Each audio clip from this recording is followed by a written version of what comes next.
नमस्कार, आर्य न्यूज देख रहे हैं आप। मैं हूं आपके साथ पल्लवी सिंह। बहुत बहुत स्वागत है आपका स्वर्णिम मध्य प्रदेश और छत्तीसगढ़ में। मध्य प्रदेश से खबरों की शुरुआत करेंगे, जो आपको बता दें कि मध्य प्रदेश और छत्तीसगढ़ के आयकर दाताओं के लिए इनकम टैक्स डिपार्टमेंट लगातार नियमों को सरल करता जा रहा है। नियमों के सरलीकरण का फायदा भी अब दिखने लगा है और पिछले साल की तुलना में इस वित्तीय वर्ष में विभाग के कलेक्शन में 20% की वृद्धि हुई है। फाइनेंशियल ईयर में मध्य प्रदेश और छत्तीसगढ़ रीजन से विभाग को करीब 35.980 करोड़ का कलेक्शन प्राप्त हुआ है। अब मध्य प्रदेश और छत्तीसगढ़ के प्रधान मुख्य आयकर आयुक्त मोनीश वर्मा ने बताया कि विभाग ने वित्त वर्ष में बड़े रिफंड जारी किए हैं, जो कि पिछले वित्त वर्ष की तुलना में इस वित्त वर्ष में अधिक वृद्धि से किए गए। नहीं, मैं ये आपसे कहूँगा कि जो ये तो हमेशा पॉसिबल, जैसा मैंने आपको कहा कि कभी भी कोई ऐसी चीज़ जो सॉल्व नहीं हो रही। दो चीज़ को समझें पहले कि जो अभी हमारे पास दुनिया में शायद इंडिया पहले ऐसा देश है जो इतना बड़ा ये रिफॉर्म कार्यक्रम हुआ है। कोई और दुनिया में इतना बड़ा देश नहीं है। ये पहली बात, तो आप उस पर थोड़ा ध्यान रखें और उसके लिए मतलब we are grateful to everybody for support. लेकिन ये एक चैलेंज क्यों है? इसलिए चैलेंज है, हमारे सिस्टम्स अपग्रेड होते रहते हैं हमेशा। अभी हम परफेक्ट सिचुएशन में नहीं पहुँचे, ठीक है। जो आज से 2 साल पहले था उससे हम मच बेटर पोजीशन में आ गए, क्योंकि एक फंक्शनैलिटी बनाने में बहुत समय लगता है। तो अब कभी भी कोई एक यूनिक सिचुएशन देखिए, हमारा एक्ट बहुत सारे सेक्शंस हैं, बहुत सारी कॉम्प्लिकेशंस हैं। और नंद कुमार साय का भाजपा से इस्तीफा देकर कांग्रेस में प्रवेश करना पूरे छत्तीसगढ़ प्रदेश की राजनीति में उथल-पुथल पैदा कर गया। और इसी बीच छत्तीसगढ़ में अब जुबानी जंग छिड़ी हुई है। भारतीय जनता पार्टी और कांग्रेस पार्टी में एक दूसरे के ऊपर आरोप प्रत्यारोप का दौर शुरू हो चुका है। इसी क्रम में बस्तर सांसद दीपक बैज ने भारतीय जनता पार्टी पर निशाना साधा था। उन्होंने कहा कि भारतीय जनता पार्टी जो है वो आदिवासी नेताओं का सम्मान नहीं करती। सांसद दीपक बैज ने इस बयान पर पलटवार करते हुए कहा है कि भारतीय जनता पार्टी के प्रदेश महामंत्री केदार कश्यप ने भूपेश सरकार को आड़े हाथों लेते हुए कहा कि कांग्रेस के पीसीसी अध्यक्ष का पोस्टरों से फोटो गायब होना, उन्हें अनदेखा करना और कांग्रेस के सीनियर आदिवासी नेता अरविंद नेताम, झुमुक लाल बेड़िया और बवर सिंह पोर्ते और दिलीप सिंह भूरिया का जिक्र करते हुए बताया गया कि आदिवासी नेता जब भी प्रबल दावेदारी करते हैं, कांग्रेस पार्टी उन्हें खत्म कर देती है। तो माननीय नंद कुमार साय हमारे छत्तीसगढ़ में आदिवासियों में बहुत बड़ा चेहरा है और भारतीय जनता पार्टी के लिए बहुत बड़ा नेता थे। लेकिन लगातार उपेक्षा के चलते, लगातार षड्यंत्र के चलते आज उन्होंने 1 मई मजदूर के दिवस के दिन भारतीय जनता पार्टी को बोरेबासी उन्होंने खिला दिया और कांग्रेस में प्रवेश किया। निश्चित रूप से मैं बधाई और शुभकामनाएं, स्वागत है। निश्चित रूप से इससे कांग्रेस मजबूत होगा। लेकिन देखिए, लगातार भारतीय जनता पार्टी में हम लोग शुरू से कहते आ रहे थे, आज भी कह रहे हैं कि भारतीय जनता पार्टी में आदिवासियों का और आदिवासी नेताओं का कोई कद्र नहीं है। लगातार उपेक्षित करते आई है, लगातार आदिवासी विरोधी चेहरा भारतीय जनता। नंद कुमार साय जी ने निर्णय लिया है और वो बहुत ही दुर्भाग्यपूर्ण है, लेकिन वो हम सबके लिए सम्मानीय है और हम चाहेंगे कि वो जहाँ पर भी रहें उनका सम्मान बना रहे। उनको जिस तरीके से भारतीय जनता पार्टी सम्मानित करती रही, उसी तरीके से उनका सम्मान रहे और हम तो आगे भी उनको सम्मान देते रहेंगे। ये ऐसा नहीं है, कांग्रेस पार्टी की तरह नहीं है। कांग्रेस पार्टी ने हमारे समाज को, चाहे हर वर्ग को ठगने का काम किया है और मुझे लगता है कि इस पर भी कोई ना कोई बड़ा मामला है और उसको लेकर के जब कांग्रेस पार्टी किसी भी स्तर पर जा सकती है, तो मुझे लगता है कि कांग्रेस पार्टी इस पर भी कुछ ना कुछ खेल खेल रही है। देखिए, भारतीय जनता पार्टी में जब वो थे भारतीय जनता पार्टी में तब भी उनका सम्मान है, जब नहीं है तब भी उनका सम्मान। और जगदलपुर के Rajendra Nagar ward cricket club में तत्वाधान में 19 अप्रैल से स्थानीय गांधी मैदान में कका कप क्रिकेट प्रतियोगिता का आयोजन किया जा रहा है। Rajendra Nagar ward cricket team के अध्यक्ष और पार्षद कमलेश पाठक ने जानकारी देते हुए बताया है कि कका कप रात्रिकालीन टेनिस बॉल क्रिकेट प्रतियोगिता अंतर्राज्यीय स्तर पर प्रतियोगिता की जा रही है। इसमें बस्तर जिले के तटीय राज्य की टीमें भी प्रतियोगिता में हिस्सा ले रही हैं, जिससे कि कका कप प्रतियोगिता में काफी दिलचस्प मुकाबले हो रहे हैं। इस प्रतियोगिता में लगभग 44 टीमों ने भाग लिया है, जिसका प्रथम चरण और उसके मुकाबले आज समाप्त हुए हैं। कल से सेकेंड राउंड के मुकाबले होंगे, जिसमें लगभग 22 टीमें मैच खेलेंगी और आगामी 11 मई को इस प्रतियोगिता का फाइनल मैच किया जाएगा। मैं कमलेश पाठक, Rajendra Nagar ward cricket club का अध्यक्ष और पार्षद भी हूँ राजेंद्र नगर वार्ड का। हम लोगों ने विगत 11 दिनों से कका कप 2023 जो रात्रिकालीन क्रिकेट प्रतियोगिता है उसका आयोजन किया था। आज उस आयोजन का प्रथम चरण समाप्त हो चुका है। कल से द्वितीय चरण शुरू होगा। प्रथम चरण में कुल 46 या 47 टीमों ने हिस्सा लिया, 48 टीमों ने, उसमें से 24-25 टीमें बची हैं। कल से आज फिक्सर निकाला जाएगा, उस हिसाब से कल से द्वितीय चरण चालू होगा। 11 तारीख को होगा। उसमें हमारे मुख्य अतिथि रहेंगे हमारे आदरणीय मंत्री कवासी लखमा जी और हमारे शहर के विधायक, हमारे सांसद, हमारे महापौर, ये सभी लोग रहेंगे और अन्य कांग्रेसी भी रहेंगे। और जगदलपुर के विधायक रेखचंद जैन बारिश के बीच ही विधानसभा क्षेत्र के 2 गांव में पहुंचकर मेला मड़ई में शामिल हुए। वो पहले बड़े कवाली की जलनी माता मंदिर पहुंचे, जहां उन्होंने देवी की पूजा अर्चना की और उसके बाद फिर वो मढ़ई में शामिल हुए और उसी के बीच देवी देवताओं की पूजा की और उसके बाद बस्तर अंचल के सुख शांति और समृद्धि की कामना की है। इस दौरान विधायक के साथ सरपंच समेत कई दिग्गज मौजूद रहे।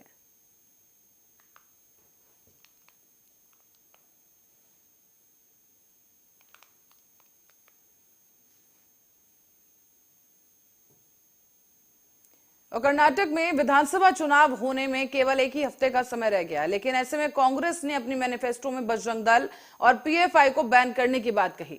ये मैनिफेस्टो बेंगलुरु में मल्लिकार्जुन खड़गे, जो कि कांग्रेस के राष्ट्रीय अध्यक्ष हैं, उन्होंने जारी किया। कर्नाटक के पूर्व मुख्यमंत्री सीतारामैया और साथ ही राज्य के पार्टी प्रमुख डीके शिव कुमार भी उपस्थित रहे। इस मैनिफेस्टो के विरोध में अब देश भर में बजरंग दल सड़कों पर उतर आया है। पुतला दहन किया जा रहा है और कांग्रेस के खिलाफ जमकर विरोध प्रदर्शन हो रहा है।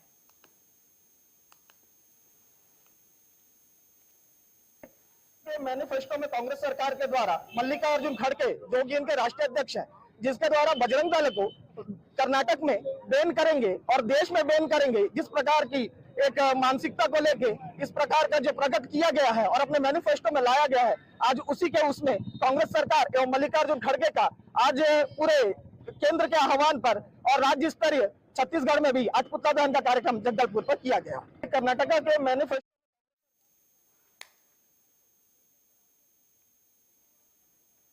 और सांसद प्रतिनिधि जो है यहाँ पर आपको बता दें कि सुशील मौर्य के द्वारा एसपी विकास कुमार पर थप्पड़ जड़ने का और अभद्र गालियां देने का आरोप सामने आया है। इस पर संगठन के सदस्यों के द्वारा थाने का घेराव करते हुए उग्र तरीके से एसपी को धमकी और अभद्रता और गाली देते हुए वीडियो नजर आ रहा है। इस पर पुलिस विभाग के लोगों के द्वारा एसपी को एक कमरे में सुरक्षित रखा गया, लेकिन इस घटना को संज्ञान में लेते हुए वरिष्ठ अधिवक्ताओं ने मोर्चा संभालते हुए अपनी बात रखी है। दरअसल अधिवक्ता शैलेंद्र दुबे और उनके बेटे वरिष्ठ अधिवक्ता का कहना है कि पुलिस थाने के अंदर घटी ऐसी घटना निंदनीय है। पुलिस विभाग को तत्काल ही उग्रता दिखानी चाहिए और गाली गलौज करने वालों पर सख्त से सख्त कार्रवाई करनी चाहिए। कानूनी पहलुओं पर ही मैं बात कर सकता हूँ और राजनीतिक विषय कई लोग बात कर रहा हूँ। एक्चुअली थाना जो है एक बंधात्मा और संवेदनशील जगह मानी जाती है, जहाँ पर कोई भी गलत आशय से जो अपराधी नहीं है, गलत आशय से कोई प्रवेश करता है तो वह सदैव अपने आप में अपराध होता है। और दोनों पक्षों से कई बातें कही जा रही थी, उससे पहले क्या घटना हुई और आपस में अधिकारी महोदय और कांग्रेस के जो नेता हैं उनके बीच में झाड़टाक हुई, उसके बारे में कोई वीडियो तक अभी आम लोगों के बीच में उपलब्ध नहीं है। पर हमने जो देखा है कि थाने के अंदर अधिकारी महोदय जो है वो टीआई के कमरे के अंदर दरवाजा बंद करके बैठे हैं और उनको बचाने का प्रयास पुलिसकर्मी कर रहे हैं। बस्तर पुलिस को मिली सफलता, जिसके चलते अपहरणकर्ता पुलिस के हत्थे चढ़ गए हैं। दरअसल अपहरण करने के आरोपी 24 घंटे के अंदर ही पुलिस हिरासत में पहुंच गए। पुलिस हिरासत में आने के बाद आरोपियों ने उधार पर दिए गए करीब 2.5 लाख की वसूली के लिए अपहरण की साजिश को अंजाम देने की बात कबूल की है। दोनों आरोपी राजस्थान के रहने वाले बताए जा रहे हैं। प्रार्थी पवन कुमार ने आकर थाना कोतवाली में सूचना दी कि उसके चाचा सूरज कुमार पवार को 2 व्यक्ति सूरजमल जैन और मोहन राठौर अपने गाड़ी इनोवा में बैठा करके ज़बरदस्ती ले गए हैं। कारण पूछने पे उसने बताया कि उसके पिता गंगाराम सूरजमल मोहन राठौर के यहाँ काम करते थे और कुछ पैसा उन लोगों से उधार लिया था, जो शेष रकम नहीं दिया है उसको मांगने के लिए आए थे और पिता पे को मारपीट किए और उसको उठा के ले जा रहे थे। तो किसी तरह उसके पिता भाग गए, तो उसके एवज में उसके चाचा सुरेश कुमार पवार को वो लोग उठा के लेके जा रहे थे। सूचना मिलने पर थाना कोतवाली की टीम वरिष्ठ पुलिस अधीक्षक के नेतृत्व में नाकाबंदी की, पता की कहाँ पर उसका लोकेशन है, कहाँ लेकर जा रहे हैं। राजनांदगांव में लोकेशन मिलने पर राजनांदगांव की पुलिस को अलर्ट किया गया, लेकिन आरोपी जो था राजनांदगांव से आगे निकल गया था। तो इसमें फिर महाराष्ट्र पुलिस, साकोली थाना और कारदा थाना का मदद लिया गया और उनकी मदद से आरोपी को कारदा थाना में पकड़ा गया और वहां से फिर नेता प्रतिपक्ष डॉक्टर गोविंद सिंह बीजेपी पर जमकर बरसे और कहा कि इस सरकार ने लोकतंत्र खत्म कर दिया है, अब लोकतंत्र बचा ही नहीं है। तो वहीं दीपक जोशी की कांग्रेस में आने की अटकलों पर विधानसभा नेता प्रतिपक्ष डॉक्टर गोविंद सिंह ने कहा है कि पूर्व मंत्री दीपक जोशी को कांग्रेस में पूरा मान सम्मान मिलेगा। कांग्रेस पार्टी दीपक जोशी का पूरा ख्याल रखेगी। तंत्र बचा कहाँ है? लोकतंत्र का तो गला घुट चुका है इस देश में। आज न तो व्यक्ति की आज़ादी, वाणी स्वतंत्रता है, ना आज पत्रकारों पे अपने लेखनी पे स्वतंत्र हैं। अगर कोई लेखनी लिखता है, बोलता है तो उस पर मुकदमे लगाए जाते हैं। मोदी के राज्य से हिंदुस्तान के आज़ादी से 75 साल तक जितने पत्रकारों पर मुकदमे दर्ज हुए, कार्रवाई नहीं हुई, उससे ज़्यादा 10 गुनी कार्रवाई मोदी के राज्यों में हो चुकी है। न्यायालय का सम्मान नहीं किया जाता, न्यायालय के आदेश की धज्जियां उड़ा रहे हैं। और जिला के कटे कल्याण ब्लॉक में केरीरास फड़ में मात्र 3 दिन पत्ता की खरीदी की गई है, जिसकी वजह से ग्रामीण को आर्थिक नुकसान झेलना पड़ रहा है। हालत यह है कि ग्रामीण महिलाओं ने 2 से 3 दिन जंगलों में खूब पत्ते इकट्ठे किए और उसके बाद पत्ते बेचने के लिए फड़ पहुंची, लेकिन उन्हें पता चला कि खरीदी बंद कर दी गई है। संग्राहकों से कहा गया है कि तेंदुपत्ता खरीदी का दिन खत्म हो गया है और ग्रामीण इस जानकारी से परेशान होने लगे हैं। गौरतलब है कि भीषण गर्मी में पूरे परिवार के साथ सभी काम छोड़कर 3 दिन सिर्फ पत्ता जमा किए ताकि अपने पत्ते बेचकर परिवार का भरण पोषण किया जा सके, लेकिन उनके पत्ते खरीदने से मना कर दिया गया है। संग्रहित तेंदुपत्ता को अपने घरों की छत पर अब फेंकने के लिए मजबूर हो रहे हैं। हम लोग दंतेवाड़ा जिला के कटकल्याण ब्लॉक अंतर्गत कोरीरास पंचायत में तेंदुपत्ता जन चौपाल कार्यक्रम के तहत आए हुए हैं। भारतीय जनता पार्टी अनुसूचित जनजाति मोर्चा के द्वारा ये कार्यक्रम पूरे प्रदेश भर में चलाया जा रहा है। कांग्रेस की जो सरकार जो जन घोषणा पत्र में तो बड़ी बड़ी वादे की थी कि एक एक तेंदुपत्ता खरीदा जाएगा। ग्राम पंचायत कोरीरास में 3 दिन खरीदने के बाद तो अचानक बंद किए। उसके बाद प्रबंधक सर को हम लोग अवगत कराए, आए और पूरा ग्रामवासी बैठे थे। सभी करीबन 100-150 के करीबन पूरा गांव वाले जमा हो गए थे। हमारा तेंदुपत्ता को अचानक आप 3 दिन खरीदी करके क्यों बंद किए करके। और नहीं, वहाँ पर आए थे, प्रबंधक साहब भी आए थे, उसके साथ जो पत्ता लिए ठेकेदार उनके आदमी भी थे, हमको उनको अवगत कराए। आपको मुंशी हूँ। हाँ, तो इस बात किए थे, पहले 5 दिन का टेंडर दिए थे तो 3 दिन पकड़ पाया, तो 1 दिन और मतलब पानी के वजह से मतलब रोक दिया था। फिर 1 दिन और टेंडर दिए थे तो उसी दिन पत्ता तोड़े पूरा में। मध्य प्रदेश में बेरोजगारों के साथ नौकरी के नाम पर ठगी और धोखाधड़ी के मामले लगातार बढ़ते जा रहे हैं। इसी क्रम में भोपाल क्राइम ब्रांच ने एक ऐसे गिरोह का भांडाफोड़ किया है जो लंबे समय से रेलवे अधिकारी बनकर बेरोजगारों को ठग रहा था और रोजगारी के नाम पर उनसे अवैध उगाही की जा रही थी। गिरोह रेलवे में नौकरी दिलाने के नाम पर फर्जीवाड़ा करके 2 दर्जन से अधिक लोगों को ठग चुका है और उनको लाखों रुपए का चूना लगा चुका है। गिरोह के सरगना समेत 2 लोगों को भोपाल क्राइम ब्रांच पुलिस ने गिरफ्तार कर लिया है। उन्हें रिमांड पर रखा गया है और आरोपी ने खुद पर डीआरएम भोपाल के फर्जी हस्ताक्षर कर फर्जी नियुक्ति पत्र और फर्जी आई कार्ड तैयार करने की बात कबूल कर ली है। गिरफ्त में आए आरोपी से क्राइम ब्रांच रिमांड पर पूछताछ की जा रही है और पूछताछ में अन्य और ठगी के मामले उनके खुलासे किए जा सकते हैं। क्राइम ब्रांच भोपाल लगातार जो व्यावसायिक रूप से यह गिरोह बनाकर ठगी करने वाले आरोपियों को पकड़ रही। हमें पिछले कुछ माह पूर्व प्रतिपाल सिंह बादवा इंदौर निवासी के द्वारा रिपोर्ट किया गया था, आवेदन दिया गया था, उसको कुछ व्यक्तियों के द्वारा रेलवे में नौकरी दिलाने के नाम पर ठगी की गई है। ठगी रेलवे में जो दिलाने के लिए की गई उसमें इनको नियुक्ति पत्र जारी किए गए। नियुक्ति पत्र में हूबहू रेलवे का मोनो, सील और अधिकारी के हस्ताक्षर है। बाकायदा इनको ट्रेनिंग के बारे में भी सूचित किया गया, परंतु काफी दिन टालमटोल करने के बाद और काफी बड़ी रकम हड़पने के बाद जब आरोपी के द्वारा किसी प्रकार के संतोषपूर्वक जवाब नहीं मिला तो रेलवे में जाकर उन्होंने हड़ताल की। वहां जाकर मालूम पड़ा कि जो उनको नौकरी का नियुक्ति पत्र दिया गया वो फर्जी है। उसके बाद जब उन्होंने उस आरोपी के बारे में उसके जो पड़ताल शुरू करना शुरू किया गया या दलाल जो जिसके संपर्क से मिले थे संदीप दास, उनकी पड़ताल की, मालूम पड़ा कि व्यक्ति और लोगों को इस तरीके से नौकरी के नाम पर धन देकर ठग चुका है, उन्हें फर्जी। और खबर अब नर्मदापुरम से है, जहां पिपरिया में मंगलवारा थाना क्षेत्र में रेयानंद बाग में एक नाबालिग ने फांसी लगाकर आत्महत्या कर ली है। इस घटना की जानकारी देते हुए सहायक उप निरीक्षक गणेश राय ने बताया कि जितेंद्र कुमार शास्त्री ने थाने में सूचना दी कि इसके बड़े भाई ताराचंद भार्गव आनंद बाग पिपरिया में किराए से रहते हैं और बच्चे पढ़ाई करते हैं। उनके भाई की बेटी ने फांसी लगाकर आत्महत्या कर ली है। मिली जानकारी के मुताबिक छात्रा जो है वो 11वीं की कक्षा में पढ़ रही थी और इस दौरान वो परीक्षा में फेल हो गई, जिसकी वजह से उसने आत्महत्या की है।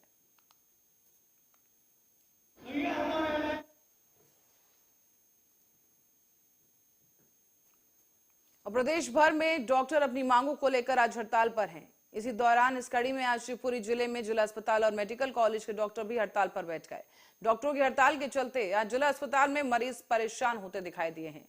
आपको बता दें कि कई मरीज इधर से उधर चक्कर लगाते दिखे, लेकिन उनका इलाज नहीं हो सका। अस्पताल प्रबंधन भी गंभीर मरीजों की समस्याओं को देखते हुए उन्हें जिले के प्राइवेट अस्पतालों में रेफर करने की योजना पर विचार कर रहे हैं। हड़ताल किए जाने का मुख्य मुद्दा ये है कि एक 17 फरवरी को हमारे महासंघ द्वारा हड़ताल की गई थी, जिसमें हमारा मुद्दा ये था कि DACP एक डायनेमिक एश्योर्ड करियर प्रोग्रेशन नाम की एक स्कीम है जो केंद्र सरकार ने सन 2008 में स्वास्थ्य विभाग में लागू की, लेकिन मध्य प्रदेश सरकार द्वारा इस स्कीम का लाभ आज दिनांक डॉक्टरों को नहीं दिया गया। इस स्कीम के तहत हमें एक निश्चित अवधि में वित्तीय लाभ प्राप्त होते हैं और प्रमोशन के समुचित अवसर प्राप्त होते हैं, जिससे करियर में टाइम टू टाइम प्रमोशन होता रहता है। और जो डॉक्टर 10 साल से 12 साल 15-20 साल तक एक ही पद पर बने हुए हैं, जिन्हें ना हम लोग यहाँ इलाज कराने आते हैं तो कहते हैं कि बाहर की दवाई ले लो। अगर ये सरकारी अस्पताल बना तो क्यों बना, यहाँ का दवाई लेने के लिए ना। सही से जब भी हम लोग यहाँ भर्ती करवाने आते तो अगले बार हम लोग आए तो भर्ती का ही पर्चा का 50 रुपया ले लिया। ये कैसे हो सकता है, ये बताइए आप। 10 रुपया तो पर्चा पहले बनवाने का ले लिया और फिर बाद में 50 रुपया भर्ती का पर्चा इसका ले लिया। हर बार आपको बोला जाता है कि दवाई बाहर से लेना पड़ेगा। हाँ, ये बात तो हमें सुनी सरकारी वहाँ की व्यवस्था अच्छी है दिल्ली की या यहाँ की व्यवस्था? दिल्ली की अच्छी, यहाँ की नहीं है सर कुछ भी। और अब विदिशा की ओर रुख करेंगे। बता दें कि आशा उषा कार्यकर्ताओं ने अपनी मांगों को लेकर रैली निकालकर मुख्यमंत्री के नाम जिला प्रशासन को ज्ञापन सौंप दिया है। वेतन संबंधित मांगों को लेकर आशा उषा कार्यकर्ता विगत 15 मार्च से हड़ताल पर चल रही हैं। 15 मार्च से काम बंद कर हड़ताल जारी है और इसी दौरान आशा उषा कार्यकर्ता पुराना जिला अस्पताल के सामने लगातार धरना दे रही हैं। आशा उषा कार्यकर्ताओं ने बताया है कि अगर उनकी मांगों को नहीं माना गया तो वो 12 मई को भोपाल में प्रदर्शन करेंगे।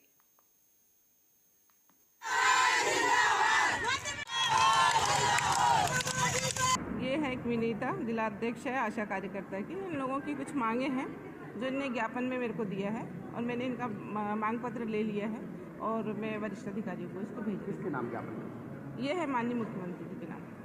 ये है एक विनीता, जिला अध्यक्ष है आशा कार्यकर्ता की। इन लोगों की कुछ मांगे हैं जो इनने ज्ञापन में मेरे को दिया है और मैंने इनका मांग पत्र ले लिया है और मैं वरिष्ठ अधिकारी।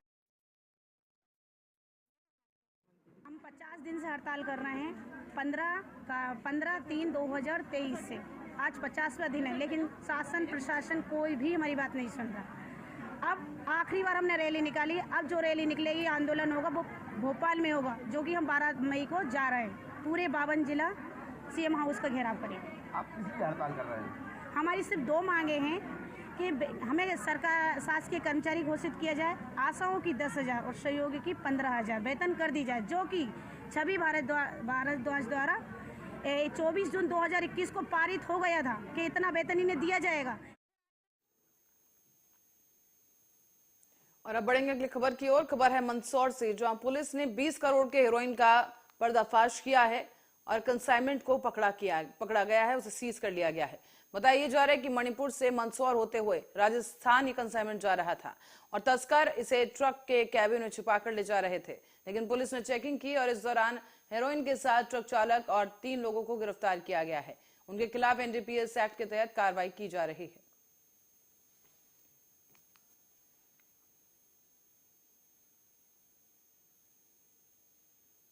और खबर अब उज्जैन से है, जहां पर नानाखेड़ा क्षेत्र में खुलने वाली शराब दुकान को लेकर पिछले 1 महीने से हंगामे की स्थिति बरकरार है।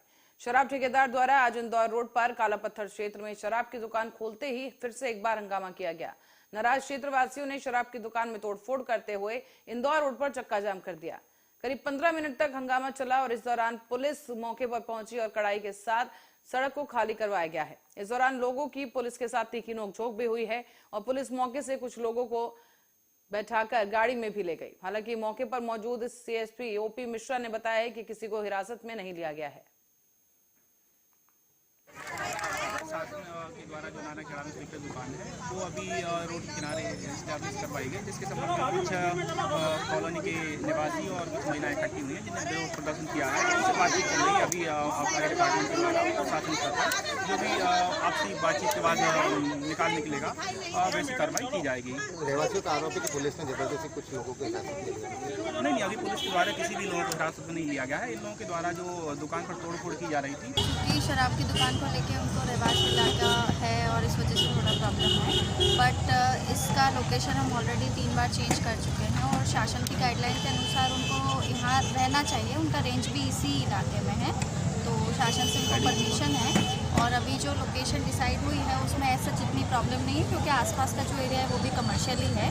रहवासी पीछे की साइड में है और चूँकि रोड से सारे कमर्शियल प्रॉपर्टीज ही हैं और कमर्शियल इलाका है, तो ऐसे। और उज्जैन में प्रशासन की तरफ से गुंडे बदमाशों को सबक सिखाने के लिए समय समय पर कार्रवाई की जाती रही है। इसी क्रम में जीवाजीगंज थाना क्षेत्र में बदमाश शाहरुख के घर पर अवैध अतिक्रमण हटाया गया है। सुबह नगर निगम और पुलिस की टीम मौके पर पहुंची। प्रशासनिक अधिकारियों की देखरेख में ये कार्रवाई अंजाम में लाई गई है। बता दें आपको कि मकान तोड़ने की जो कवायद है वो शुरू की गई सुबह। हालांकि शाहरुख के परिजन इस कार्रवाई का काफी विरोध करते नजर आए। शाहरुख ने कुछ दिनों पहले ही दरअसल नगर निगम के एक कर्मचारी पर चाकू से हमला कर दिया था। ये नगर निगम के द्वारा एक मकान के अतिक्रमण के संबंध में या अनुमति के बिना बनाए गए मकान के संबंध में अतिक्रमण हटाया जा रहा है और उसके लिए पुलिस के द्वारा सहयोग किया जा रहा है। सर कौन है जिसके खिलाफ? ये कोई बदमाश प्रवृत्ति के लोग हैं जो पूर्व से आपराधिक रिकॉर्ड के रहे हैं। हाल में इनके द्वारा कुछ गंभीर घटनाएं भी घटित की गई है।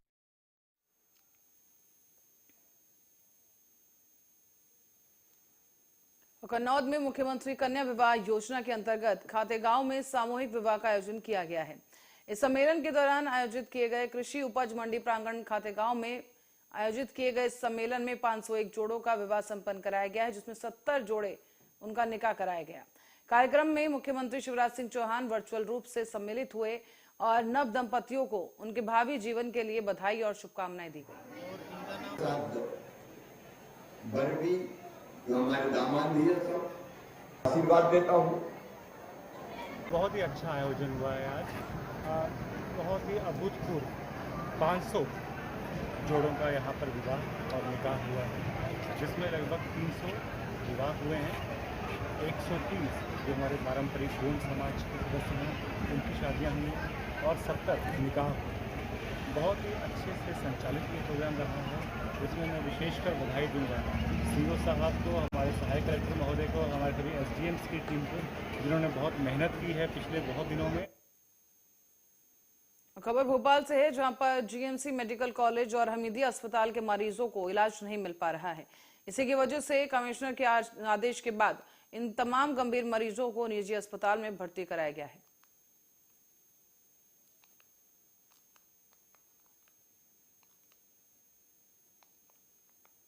और शिवपुरी जिले के खनियाधाना थाना क्षेत्र में बुकर्रा गांव के पास हुए एक भीषण एक्सीडेंट में एक युवक की मौके पर ही मौत हो गई, जबकि दूसरा शख्स गंभीर रूप से घायल हुआ है। उसे शिवपुरी जिला अस्पताल में रेफर कर दिया गया है। मिली जानकारी के अनुसार बोरवेल खनन करने वाली मशीन की वजह से यह हादसा हुआ। घटना की जानकारी पाकर मौके पर पहुंची पुलिस ने शव को कब्जे में लेकर पोस्टमार्टम के लिए भेज दिया है।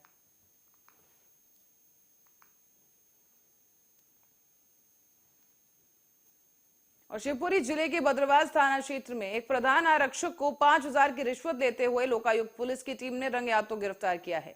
रिश्वत प्रधान आरक्षक ने एक आवेदन रामनारायण कुशवाहा से रिश्वत वसूली है और आपको ये बताते चले कि इस दौरान कोर्ट में चालान प्रस्तुत करने की एवज में रिश्वत मांगी गई।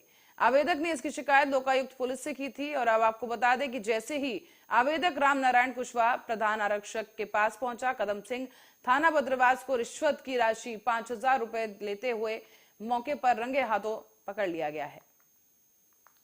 ये रामनारायण कुशवाहा एक शिवपुरी के फरियादी हैं। इनकी खिलाफ इनकी वाहन के खिलाफ एक एक्सीडेंट की रिपोर्ट दर्ज हुई थी बद्रवास थाने में और इन्होंने आके अपनी गाड़ी और दस्तावेज थाने में विवेचक को सौंप दिए थे और इन्होंने न्यायालय में सुपुर्दगी के लिए आवेदन लगाया था तो डायरी नहीं भेजी गई। उस बात की शिकायत इन्हें पुलिस अधीक्षक लोकायुक्त ग्वालियर को रामनारायण जी ने की थी। और स्वर्णिम मध्य प्रदेश और छत्तीसगढ़ में फिलहाल के लिए इतना ही। देश दुनिया की तमाम खबरों के लिए आप देखते रहिए आर्या न्यूज।